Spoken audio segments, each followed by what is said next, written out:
Welcome! Today we're going to clear the document jam error on your Brother machine.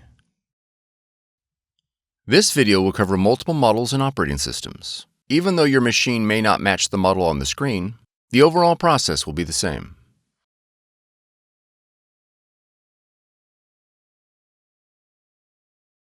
Remove any documents from the automatic document feeder.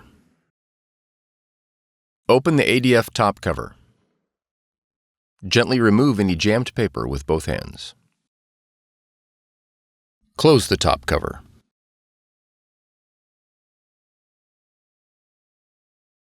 Press the X icon on the touchscreen. For more tutorials, FAQs, and videos, visit us at www.brother-usa.com.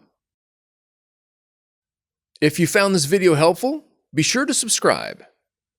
Thank you for choosing Brother.